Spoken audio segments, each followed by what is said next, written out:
Once again, thank you for asking me to be here. So 2 weeks ago, a group of us went to the Joyce Kilmer Memorial Forest. I just out of curiosity, how many people have ever been there? Okay, it's the largest stand of old-growth forest east of the Mississippi. And we went there, and most of us kind of thought we were going to learn about the forest. But what happened during the time there and reflecting on it is what we found out was we learned from the forest. So our relationship to the forest changed from something you go learn about to something that teaches you.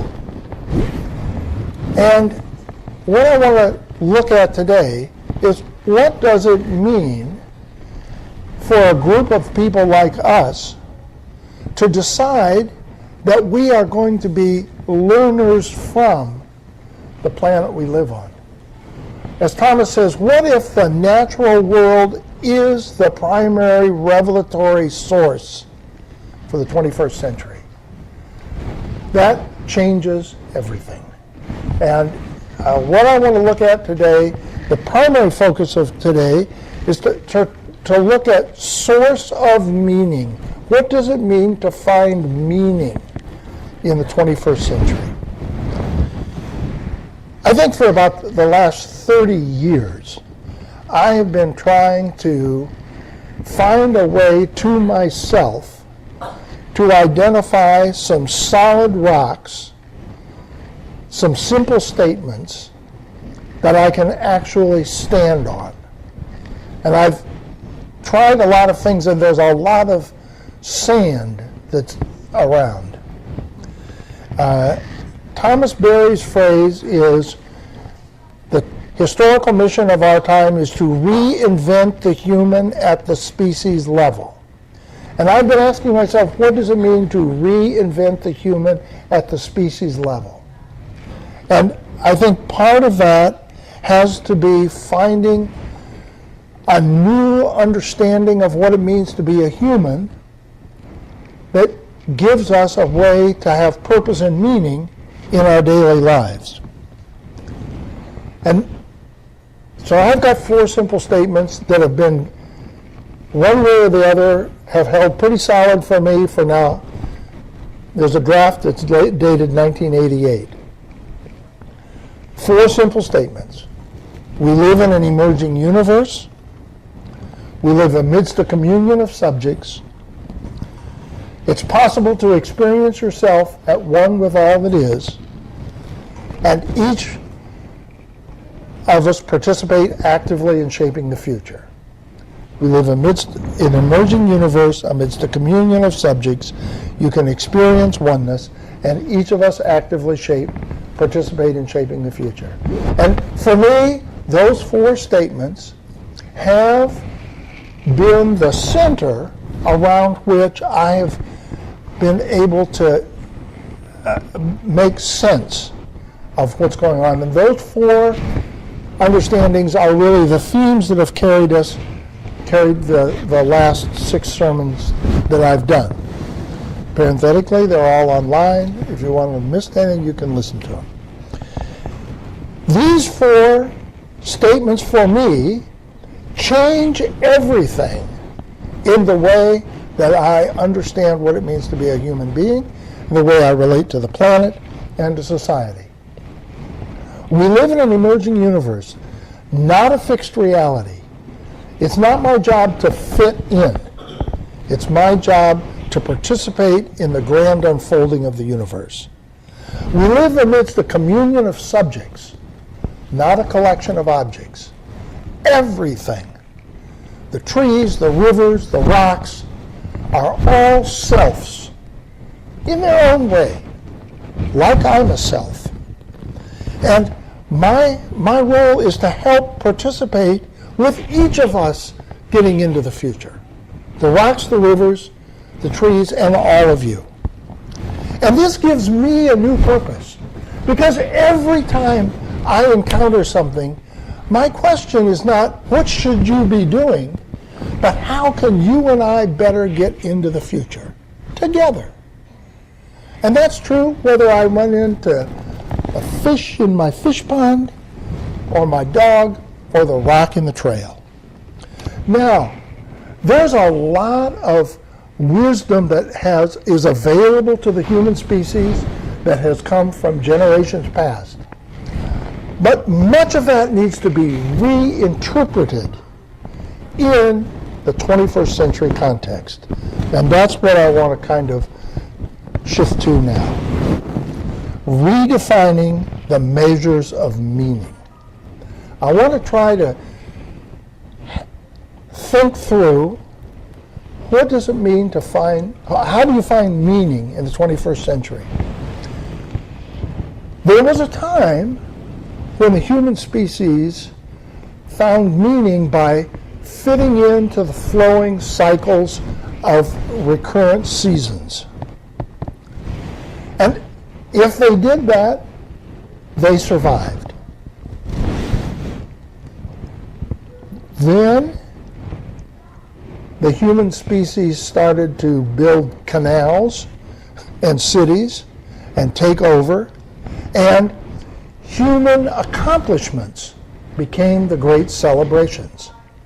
And most of the celebrations that give meaning to 20th century society are celebrations of great human accomplishments. Now, as we move towards an understanding of an emerging universe, what would it mean to find meaning in the great emergence? And so, as a joke, kind of, I developed a new calendar. I frankly, I have very little support for my new calendar. But during the French Revolution, when the radicals were trying to overcome the Catholic Church, they invented a new calendar which had none of the months and none of the days.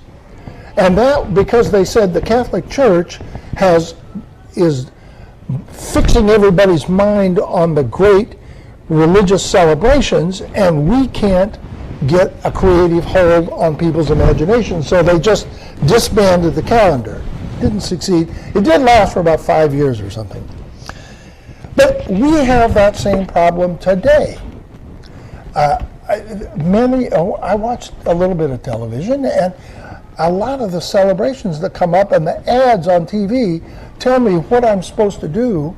And I keep saying to my wife, honey, you are not going to get a Lexus with a red bow for Christmas. I mean, if that's what Christmas means, it ain't going to happen. And if to be a good man means to give this diamond from Schiffman's, I got nothing against Schiffman's, but that's not what's going to happen.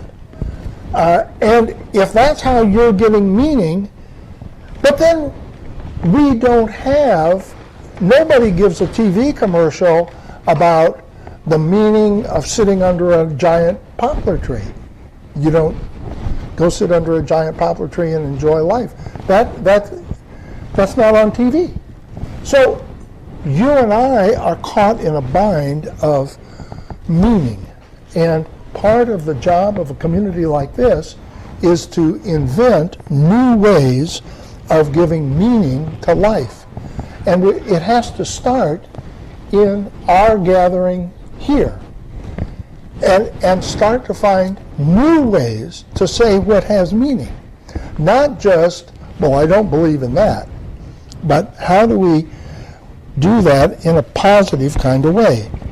So one of the reasons that I have this universe story walk, now I'm giving a little commercial for 2 weeks from now, but most people don't know the history of the universe.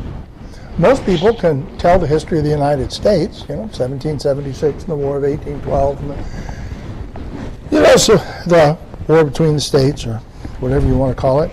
and the big First War and the Second War, and now we're here. But very few people can say the history of the universe after 1 billion years this, after 2 billion years that. So that's why we've done the Universe Story Walk. And what we're going to do in 2-3 weeks is we're going to walk a half mile through the woods, and we're going to tell a story at 1 billion years, at 2 billion years, at 3 billion years, at 4, 5, 6, 7, 8, all the way up. And I can remember the universe story now because I know that over here in this corner of the walk is the story about second generation stars.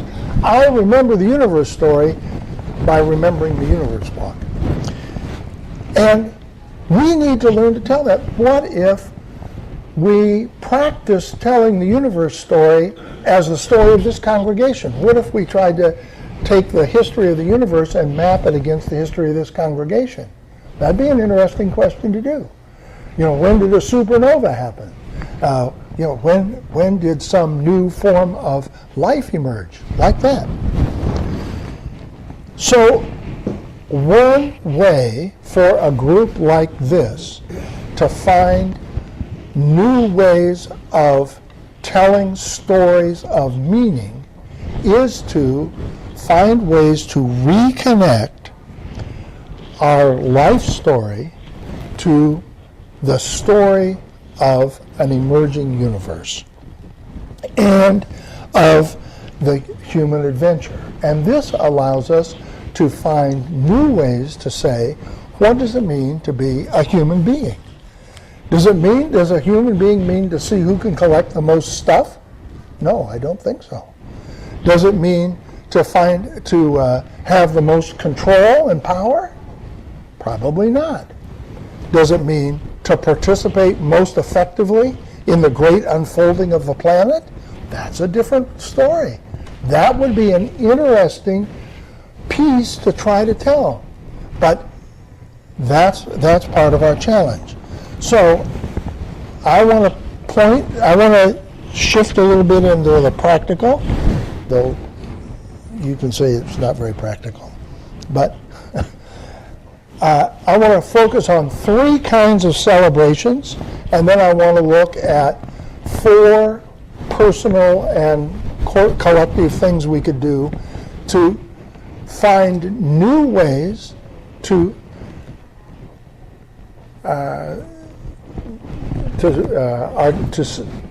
articulate, to find meaning in the 21st century. That's what I'm focusing on today. How do we re-articulate what is meaningful in the 21st century? In the Universe Story, Thomas Berry's book, The Universe Story, he says the universe, throughout all of time, has had 3 great things that it does: communion, differentiation, and autopoiesis. And he says that's all the universe does. Communion. Communion is coming together and things working together to experience more than the sum of just 1 and 2. Differentiation, things coming apart, where this and that become different. And autopoiesis is the power that each entity has to be a creative self. So I want to look at each of those and ask myself, what would it mean to find meaning in those processes? So, communion. So this is finding examples of when you and I come together, when the group comes together. Finding and being honest about the fact that that is not always an easy process. But communion is not consumption, it's not competition, it's not trying to overpower somebody, it's finding ways to work together.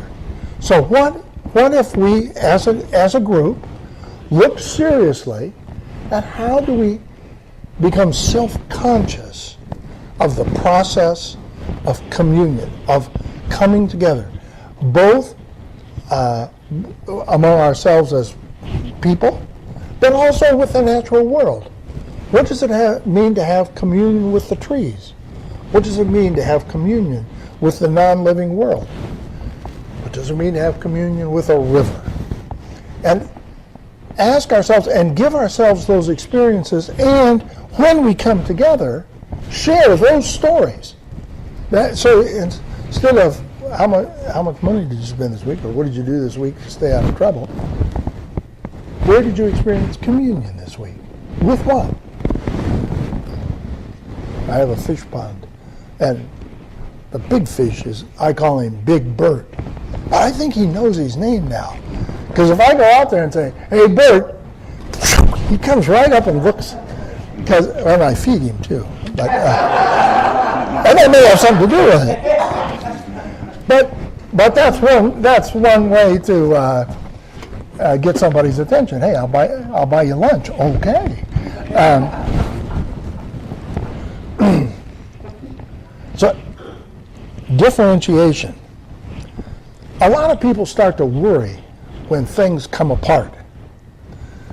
But the universe doesn't really worry about things coming apart. There's some really great examples, like supernova are my favorite thing.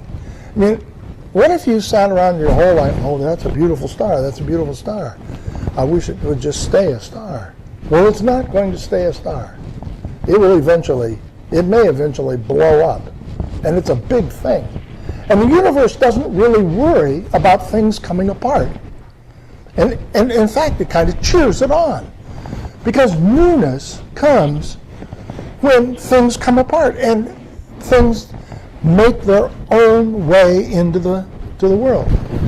In the forest 2 weeks ago, I was fascinated by this little plant that grows just low.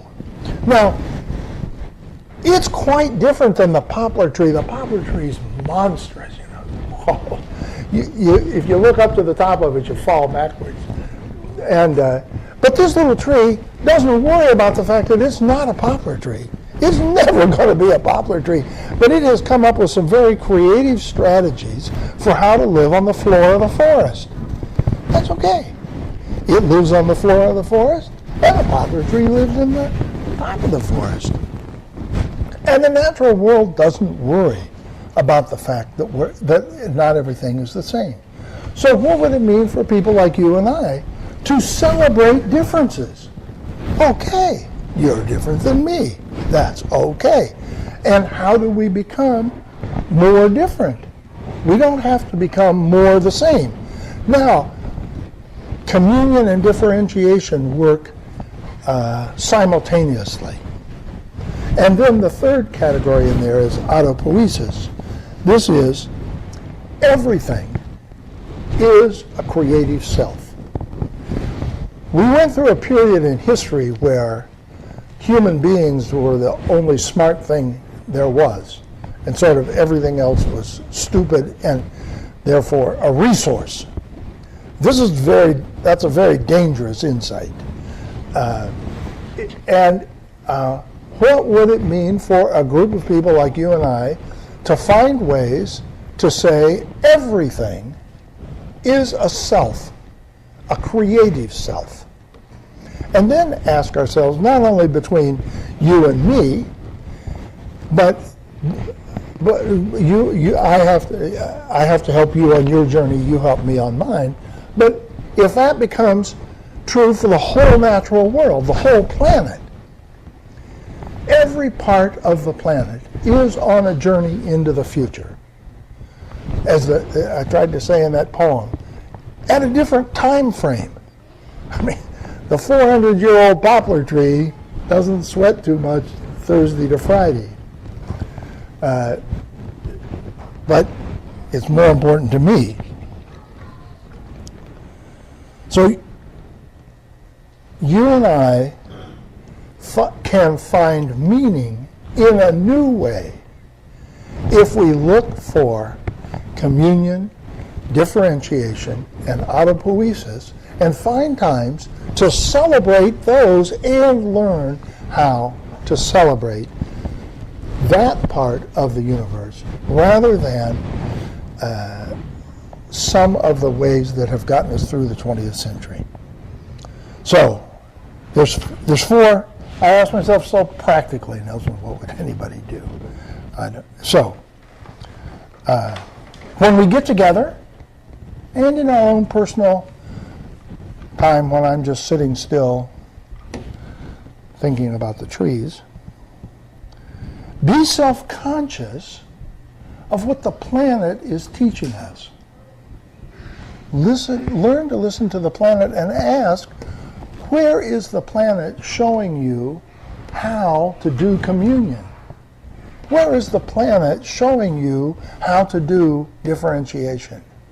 Where is the planet showing us how to do autopoiesis? My dad used to tell me, often he'd say, straighten up and fly right. And I always took that as be good and do what you're told. But that somehow is less than what I want to try to say to people today.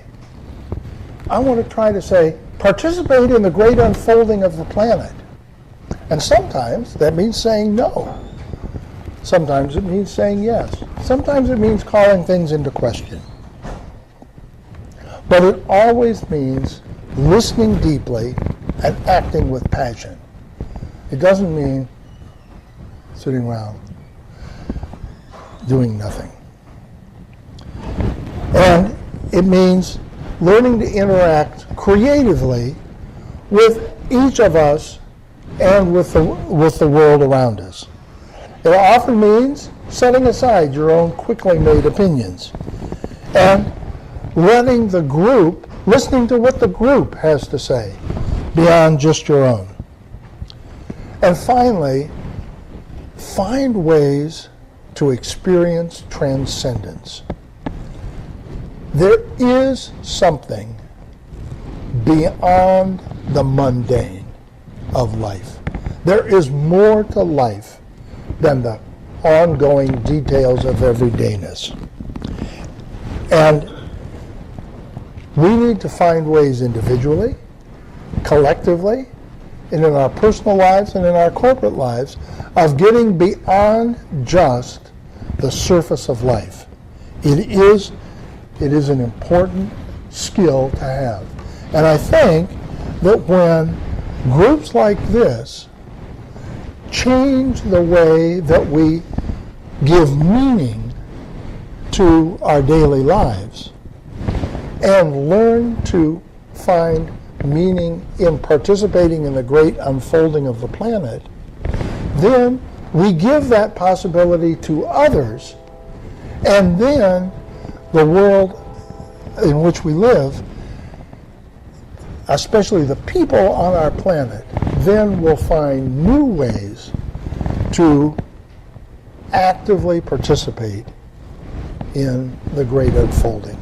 And I look forward to working with people who are finding ways to let the beauty, awe, and wonder of the natural world shine forth and continue to unfold in new ways. Thank you.